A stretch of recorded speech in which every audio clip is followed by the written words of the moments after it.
Yeah. Trying to get in and get a COVID shot someplace soon. There we go. No longer ghost. That's right. Me too. Real and live. All right. Let me find agenda.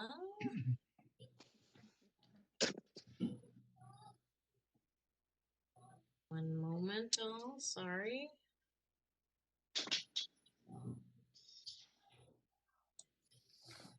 Here we go. All right, it's 7 o'clock, so I'll call the City of East Bethel EDA Authority meeting to order, February 16th, 2021. I'll take a motion to adopt the agenda. So moved by Zanson. Thank you. Second? I second.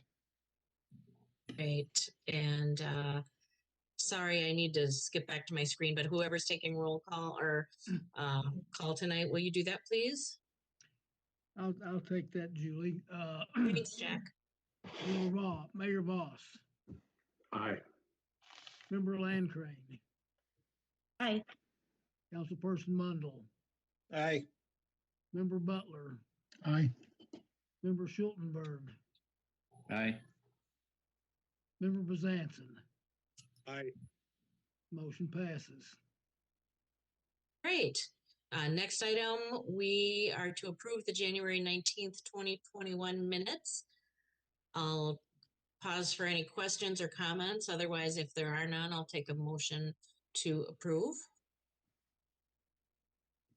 Again, I'll make that motion. Thank you. I'll second. Great. And Jack, will you do the honors? President Lux. Aye. Mayor Voss. Aye. Member Landcrane. Aye. Member Schultenberg. Aye. Member Butler. Aye. Councilperson Mundell. Aye. Councilperson Member Bezanson. Aye. Motion passes. Motion carries. Thank you. So agenda item number 4, AC Red 2021 strategic plan. Jack, if you've got some information for us, will you go through that, please? Actually, it'll be me. Oh, thank you, Stephanie. Yep. So attached for you guys, I just did the ACRID. They completed their 2021 strategic plan. So that's just attached for your review. And then we also just wanted to give EDA heads up that Jaquel Pater from Anoka County Development Specialist, she's resigned from her position effective March 1st, 2021. So the month of February, she's been just mainly focusing on the CARES funds, just to make sure everything gets done with that. So the position is going to be filled, and the county will be reaching out to us local economic professionals to participate in the interview process. Okay. So one thing we wanted to talk tonight is just to discuss a potential candidate to assist with that interview process.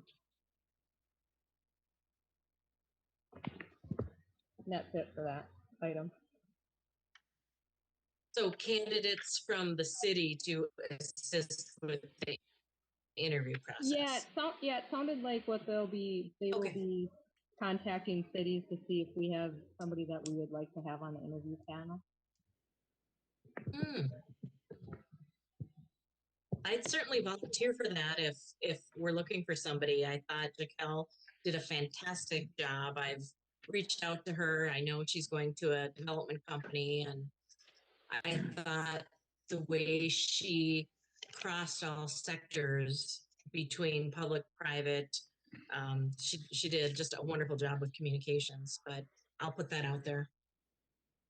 I'd agree. She was quite the asset for not only the county but our communities as well. I'd second that, Julie. I think that would be a good idea for you to be involved with that hiring process. So you got a good perspective, not just from EDA, but also from your background. So yeah, I'd be happy to. Yeah, thanks. I'd glad to help. I was trying to figure out how we could talk you into doing that, Julie. Oh, no.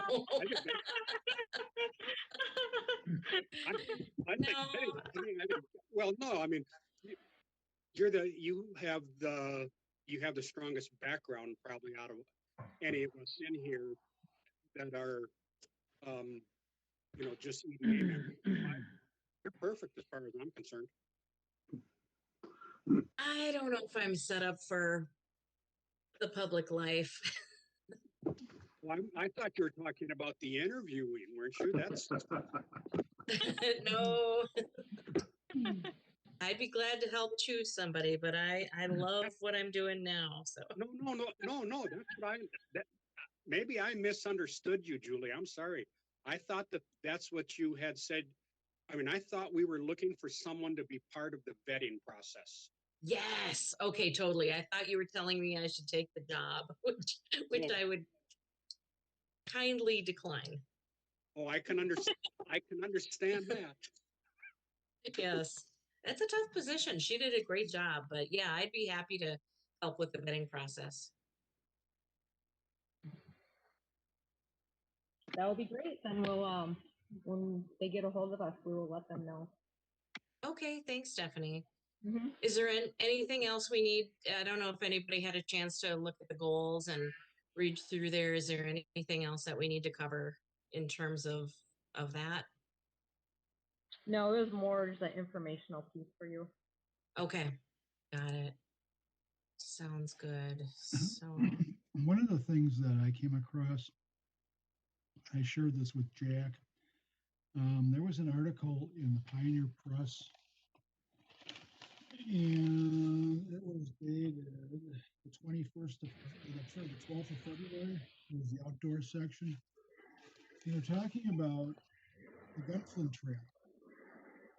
Everybody knows the Gunflint Trail up in Cook County. And the thing that caught my eye on this whole article was, I'm going to read two paragraphs if I might.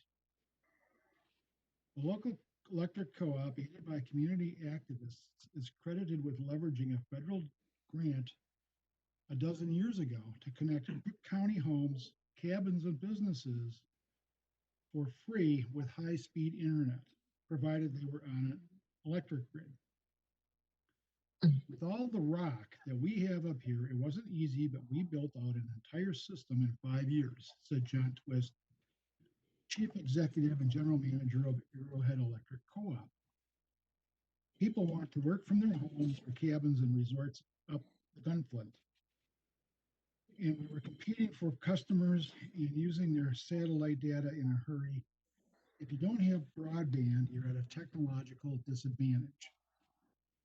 And the reason this caught my eye was if the people on the Gunflint Trail can get high-speed internet, run through all the rock that's up there, and we can't even get it for our residents here in the city, I have a disconnect with that. So I just wanted to put that out there. Could I make a correction on your citing on that? I the citing of that was actually Dan in the Star Tribune. Did I say Pioneer Press? Yeah. Yep. It's the outdoor section in the Star Tribune on the Yeah, 12th. it was a four page deal. I read that. I was struck by the same thing. But I also remember back when we were having discussions about how improving the BRB program that we had going, how the state was helping out state areas, but because we're in Anoka County, we were told we were not available to get any of that money. I believe that factoid probably came from Daryl Westrom. Right.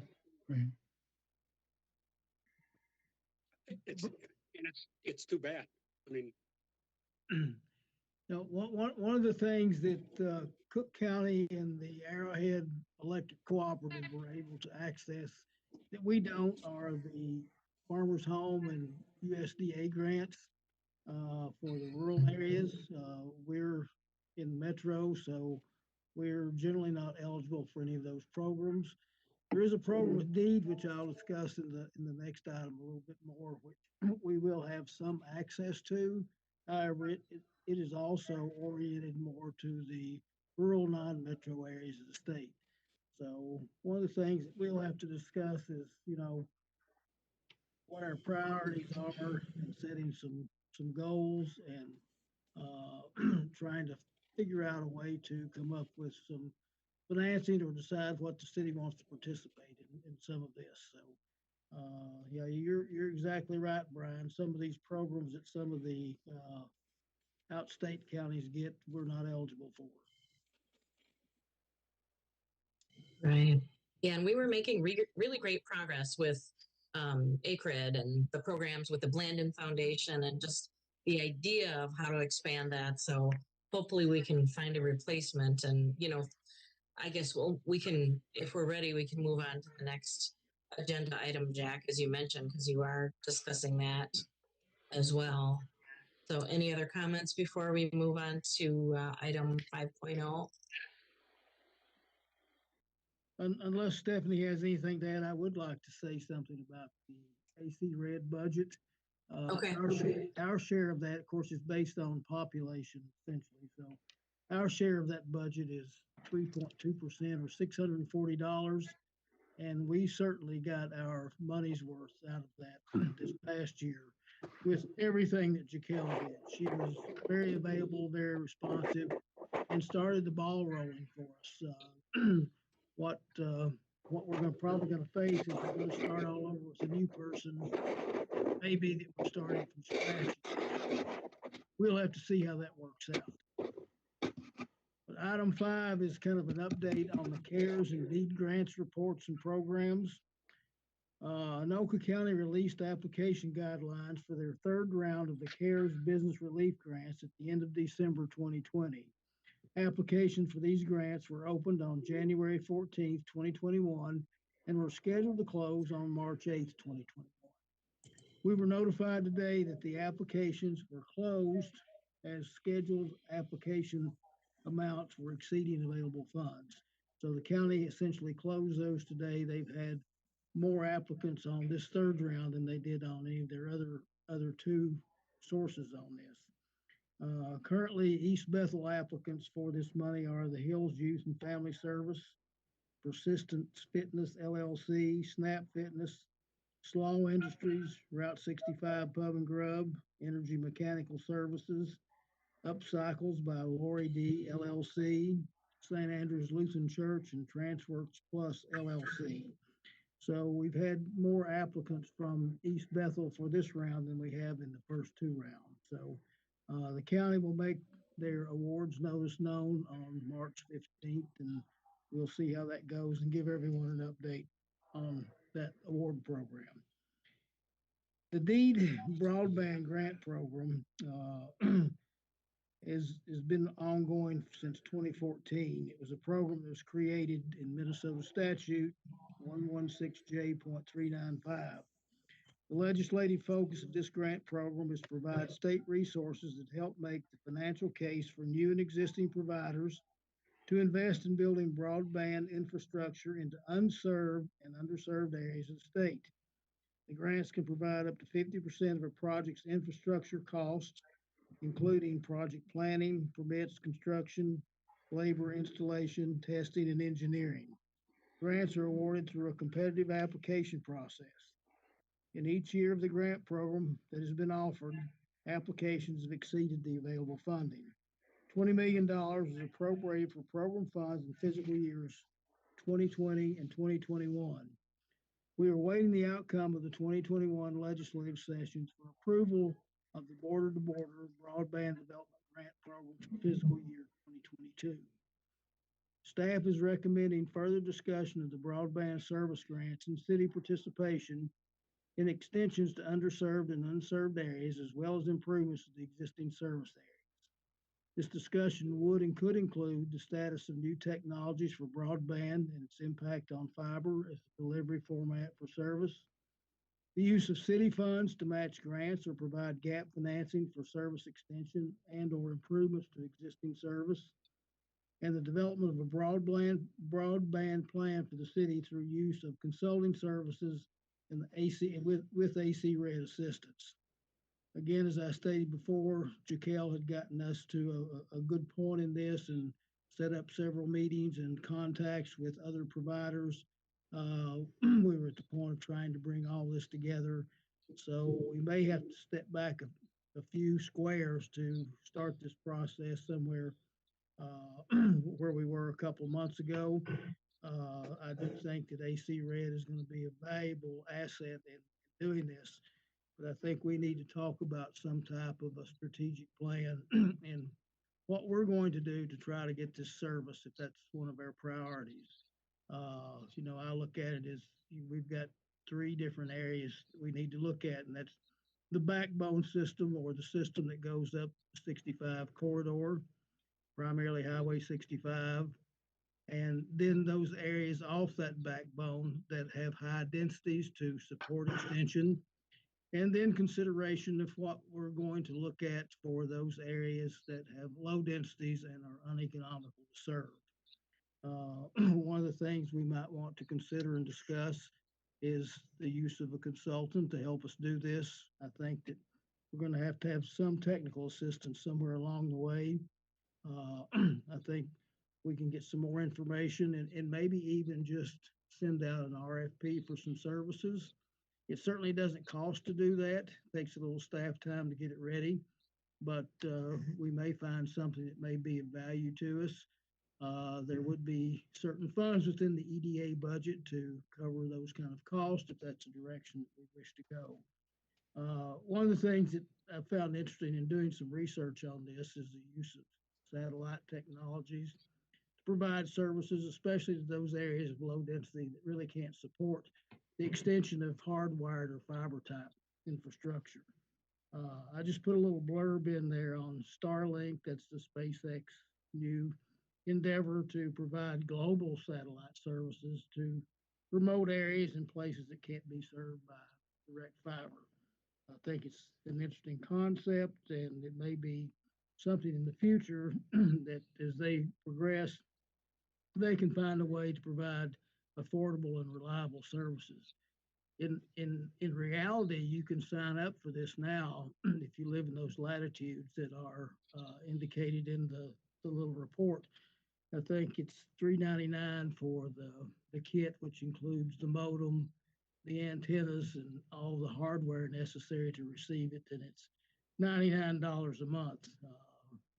Somebody can Google that and look that up. But that was just some general information that I found out. Now I think some of the larger providers are like Hughes Internet and a few other satellite services, but they have very slow download and upload speeds, which makes it difficult for use for home-based businesses and places now that have multiple users within the household. I think one of the things that we've seen recently with the COVID is that, with children doing home learning from schools, sometimes you have such a demand at each household. You may have 2 or 3 kids in school and everybody's on the computer and somebody's doing a home-based business.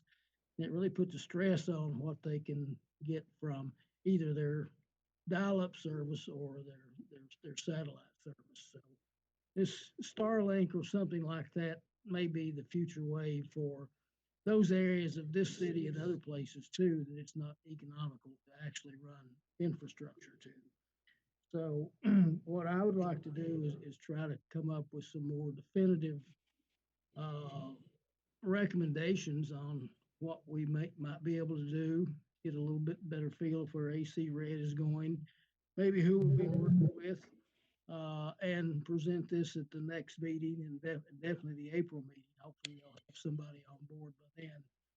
And to see where we're going. I think we need to look at prioritizing what we want to do, determining what our commitment is, and then developing a plan to get there. So I see AC Red as a valuable asset in this, but we may have to drive the bus a little bit ourselves.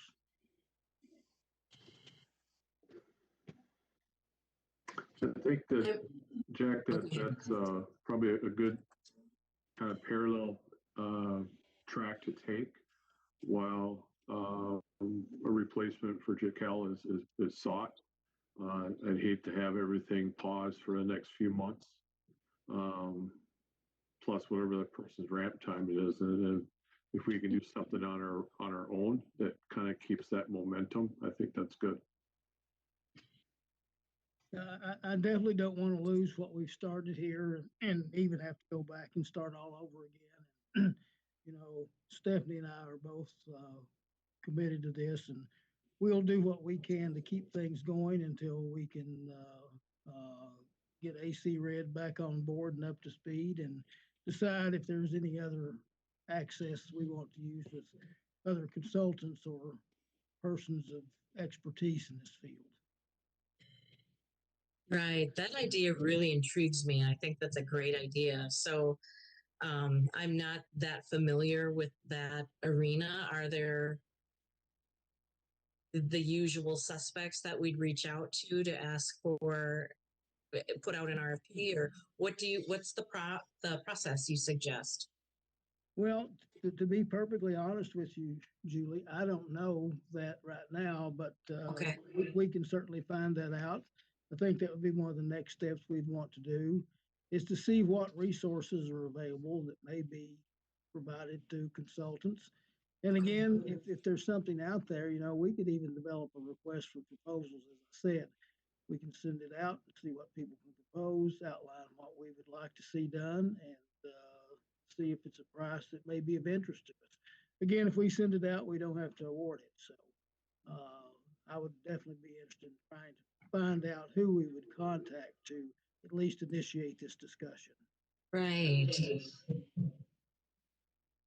I wonder if some of the people that we met with, that gentleman from the Blandon Foundation, who was on our presentation, or Jaquel, before she leaves, might have some ideas for us on who we could reach out to. It might be a good first step. I'm certain that would be one of the good first contacts. Jaquel will probably also maybe have some resources or directions that she can give us as to who we need to reach out to. So I think we've got some good information as to where to get some of this initial information.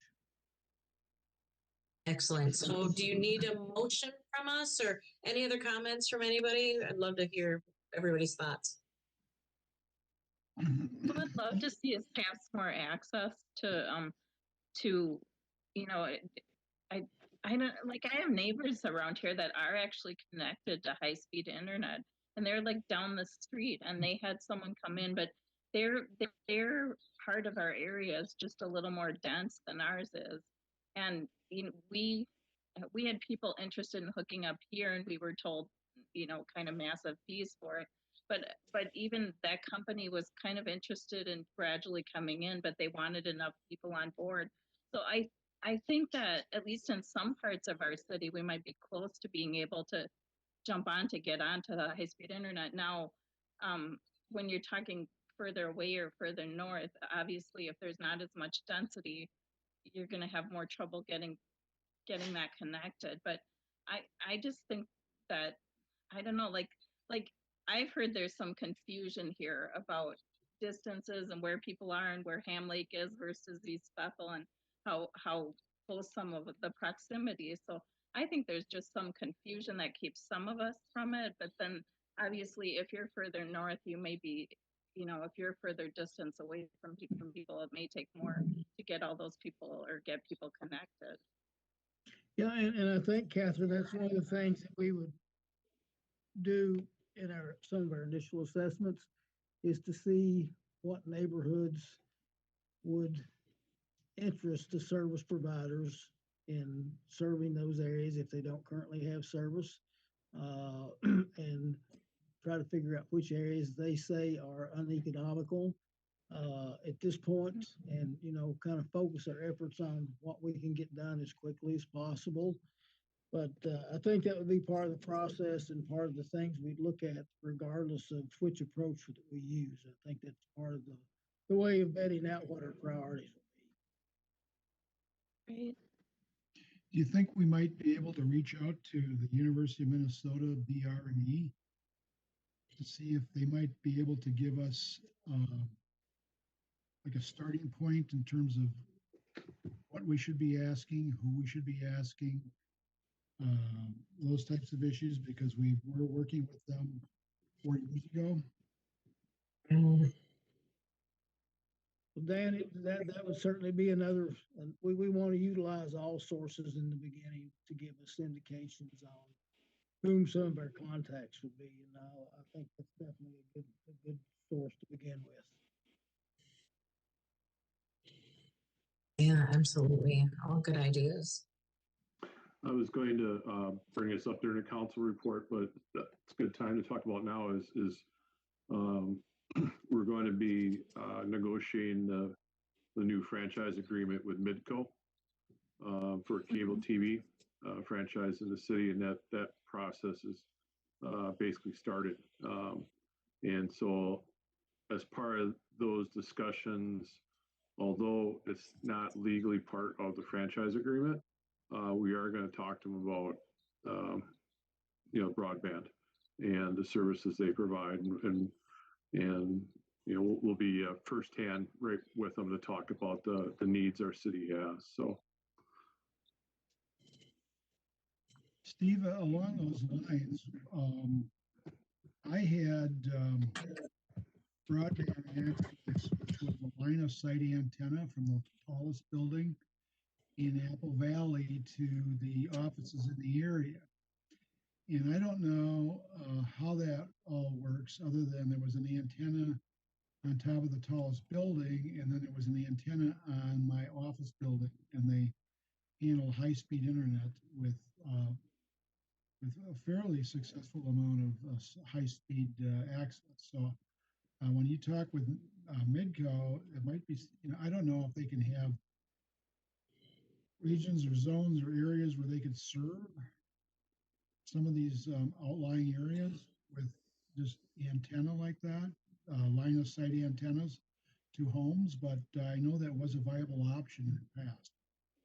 but Apple Valley probably has an advantage over us in that they have topography, and we don't have that. So I don't know how much that plays into it, but I know there's been discussion about that in the past.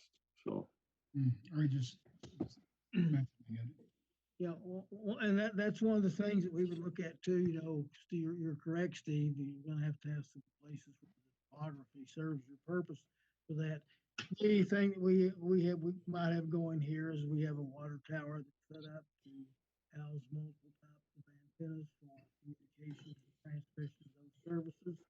One of the other things that's come up recently too is the use of these small little micro antennas that can be actually mounted on telephone poles and buildings. And we had some discussion about 2 years ago. There was even something in the legislature about negotiations between those companies and cities on right-of-ways, which we contacted our legislatures, and there were some changes in some of the bill that gave us a little bit of control over that, or a little bit of input in deciding of those facilities.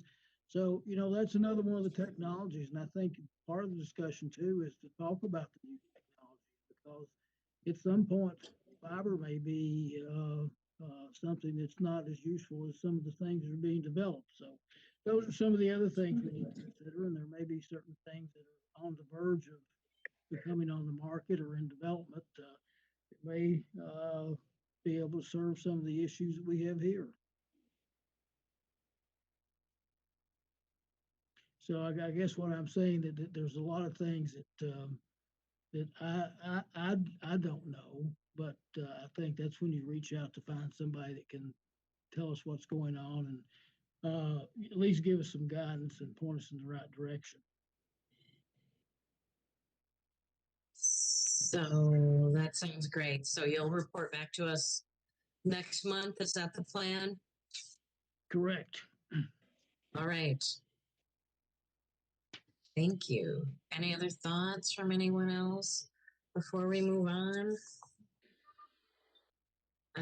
Item 6.0, business activity report.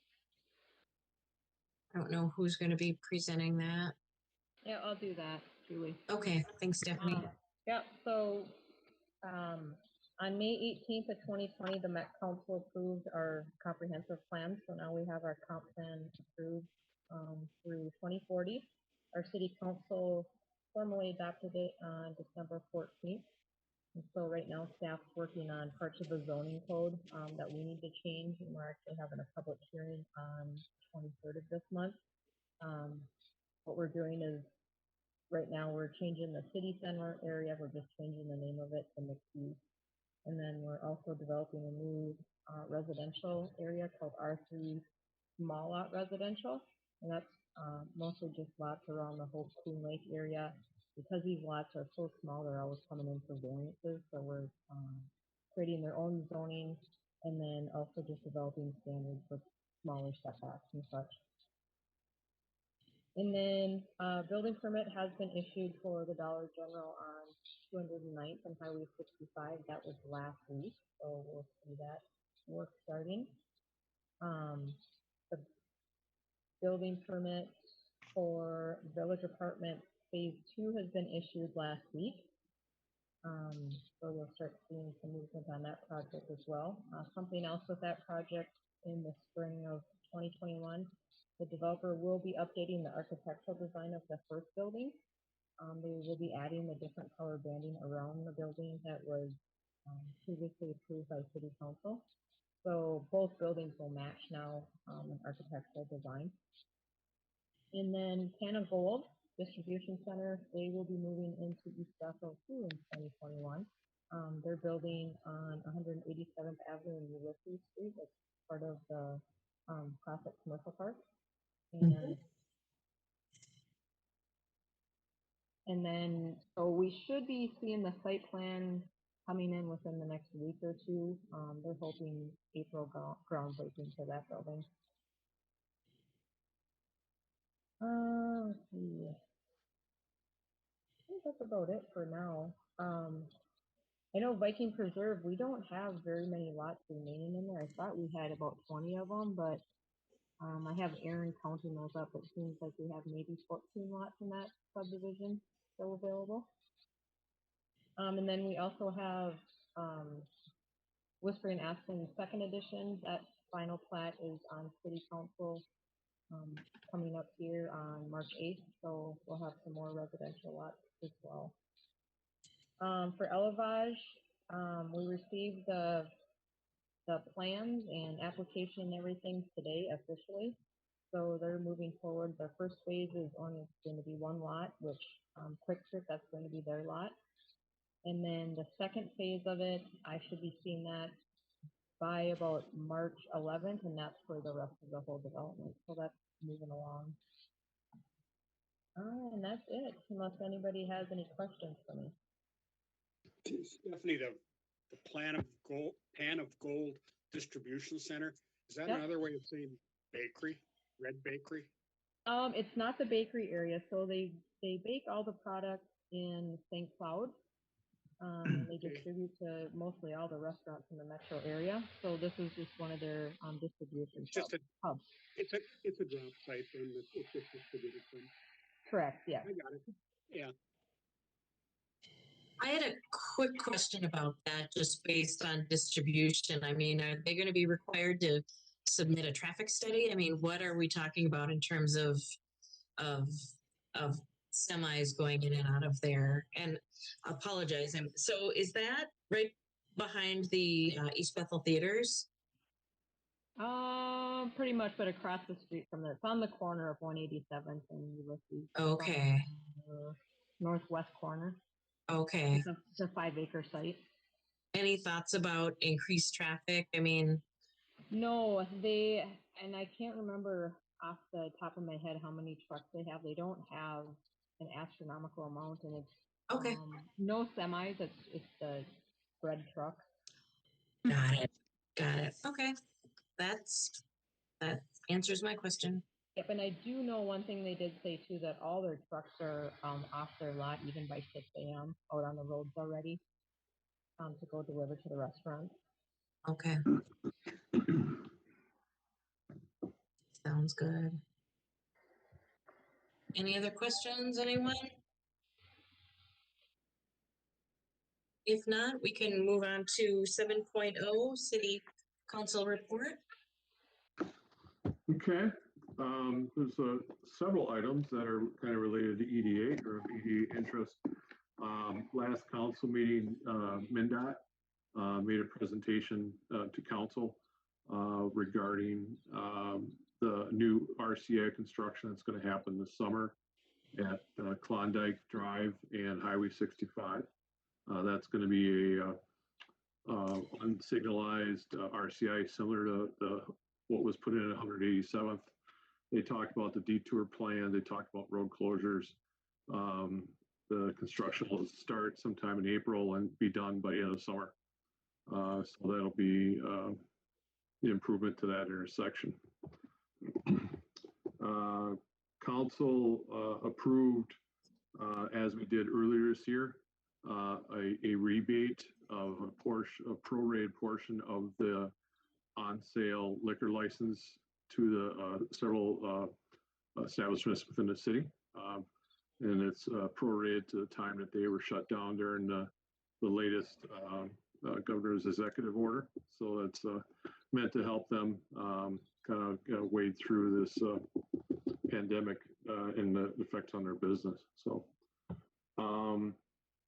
we've at our work meeting, we had a discussion regarding the need for additional light industrial zoning within the city. As Stephanie mentioned, the comp plan is approved and we're going forward with several items. And Stephanie, I think, has mentioned before how we've had overtures for light industrial property, but we have some limitations. So council discussed that, and you know, it's just kind of part of the ongoing discussion I think that will happen with this. From a development standpoint, the council went out for bid for the construction of the frontage road on the east side of 65 between 187th and Viking Boulevard. I believe those are bids. They're going to come back in April, Jack, I think. Yeah, that's what we're hoping. We authorize those. We got notice from MnDOT today that the final plans had been approved. There was one or two items to take care of on the cooperative agreement that we have to sign with them. So once that's done, then the bids will officially go out. We hope to let the contract in early April. So there'll be a year-long construction for that road. Related to that, if you haven't noticed, the city's begun demolition of the former suburban propane property just south of 187th and Highway 65. This is being done in preparation for new road alignment that's going to be in that area. So that looks like that's almost done. That demolition's almost done. The council made, unfortunately, we had to do some cancellations for events this year. And one of them is the spring town hall meeting. That event has been canceled along with pet clinic and spring recycling day. So it's just part of this ongoing COVID impact that we have. And that's kind of all I had, other than to mention that Stephanie mentioned that related to the creation of the R3 zoning, primarily around Coon Lake. There's a public hearing at planning next week on the 23rd at 7 o'clock. Notices went out, I assume broadly, because I got a notice of that public hearing. So it's hopefully you won't have 200 people on WebEx at the same time, but it'll be good information for the public to hear. So, just for the record, we sent out 1,100 public hearing notices. Ooh. Sure gets more bandwidth, Jack. How many can be on Zoom at one time? I don't know. I don't know, those pictures would be kind of small, right? Right. I'm glad I don't share planning anymore. So, and that's kind of all I had. No, Brian, if you want to add anything, or just on the cancellation of events in the city, we did have a update on booster days. So far, that is still on in some way. It will definitely be different if it happens. But our Stephanie Dorn is still planning it and is working on some stuff for that. And it will be questionable whether it does happen or not, depending on with everything else that happens, as far as things we can't predict. But that's still a possibility for it to happen. And I guess just to add on the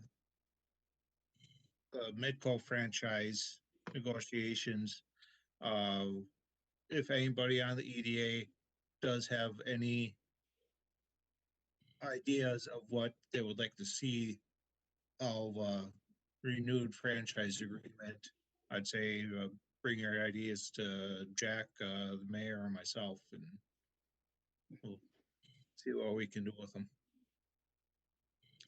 So that's all I got. That sounds great. Thank you.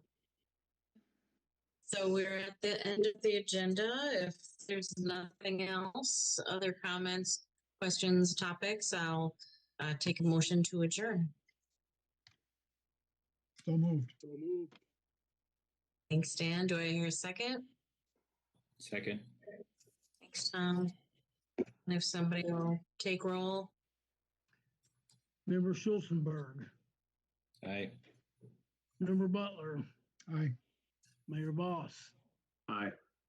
Councilperson Mundell, Aye. Member Landcrane, Aye. Member Lux. Aye. Motion passes. Meeting's adjourned. Good night, everyone. Thanks all. Good night, everybody.